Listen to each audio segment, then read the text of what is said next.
So you've basically accomplished everything in the wrestling world there is to accomplish. Different companies throughout the world, been on top, made the money. You said that you had pitched some ideas to the WWE. They really weren't, on board with them. It seemed like you wanted to go back there if things worked out. Things didn't work out. You're with AEW. I'm sure you're being taken care of very well. So my question is, are you out to prove a point? Yeah, absolutely. So go ahead.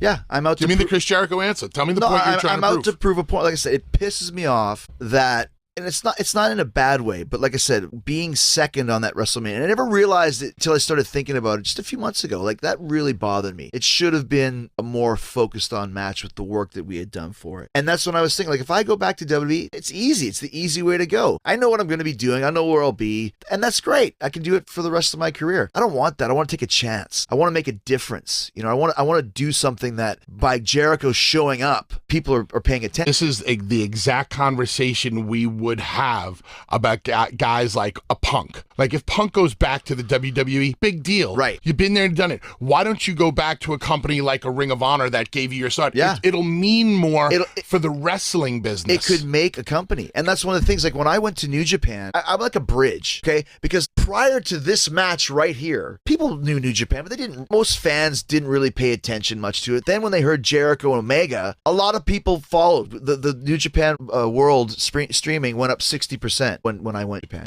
Because people are following me going, well, what's Jericho's WWE, right? No, he's in New Japan. What's that? I like Jericho. I'll check it out. And they see this great match, but not only do they see Jericho Omega, they see everybody else. They see the Bucks and Tanahashi and Naito and Okada and Ospreay. And it's like, this is great. This is so different from what I watch every Monday night. Same thing with AEW. Hey, you're still WWE, right? No, I'm AEW. What's AEW? It's the new company. Oh, I'm going to check that out. Really? Because I'm such a WWE guy that by going to AEW, it makes a difference. And that's what I want to do. I don't want to go just be another guy. I've never wanted to be just another guy. I'll take a chance and make a difference. And if the thing goes tits up, fine. At least we tried. But if it works, is that not another feather in the cap of Chris Jericho that he's one of the reasons why AEW became a big success? And the one question that everybody asks me, they say, do you think AEW is going to be successful? Do you think they're going to last? And you're the answer that I give to people. I go, Chris would never sign with somebody for 3 years of his life. How old are you now? 48. 48, wife, kids. Your kids are getting into those ages where they're cool and you want to be around them.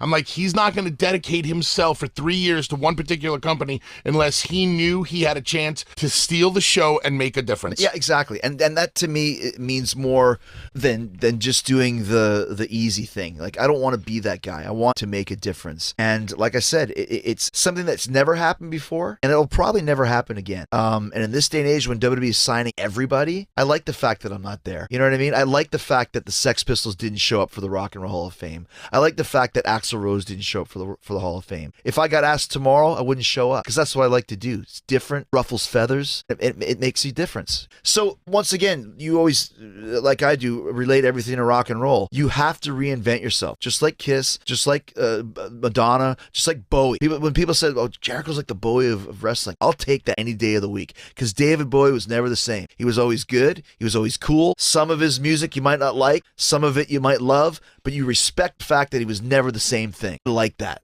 And I think you brought the best in your changing. I think you brought the best out of Kenny because me and Dave originally talked about. Dave thought Kenny versus Okada 1 was such a great match, and I disagreed. Not that it wasn't a great match. I just didn't think it was to the level that Dave was saying, and I had my reasons for it. And then when I found out about Omega and Jericho, I said, this one is going to blow Okada and Omega out of the water. And people are like, you're crazy. I'm like, no, it's going to be better because of the different styles. And Chris is going to force Kenny to work a style that he's not used to. Yes. Because the style that Kenny works with Okada and all those other guys is very similar. And as we know in wrestling, the best stories, the best matches, the best fights are when there's a contrast in styles. And when I saw Kenny in Chicago when he was there for a Ring of Honor show, I asked him, I said, honestly, which match did you like better? And he goes, the match with Chris. And I got a huge smile on my face because it was like, even though Kenny had been around for so long, right, still relatively new to different types of styles, or at least your mindset. No. So to see his horizons expanded by your type of match. And I was watching a lot of Bruiser Brody because it was the 30 year of his passing. Mm-hmm. And that's what I love. like, if you watch this match, I'm still wearing the sparkly tights and stuff, and I realize that doesn't fit this guy anymore because like a little bit crazier there. Back in the day, Brody was so much bigger than everybody else. I'm bigger than all those guys now. I gained about 10 pounds. I wanted to be like a little bit, like I just wanted to be like bigger.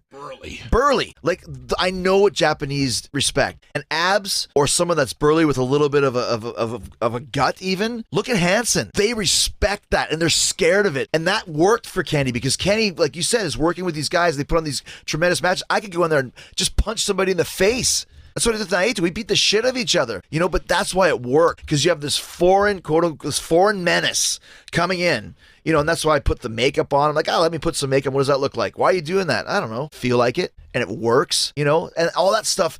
If I wanted to put some makeup on in WWE, there's no way. Vince would go, there's no way you don't know. Absolutely. Right. Jericho doesn't wear makeup. He does in New Japan because it fit. And I like that, you know. It's the freedom that you have. And every other company is the freedom that you have that you don't have in WWE. Right.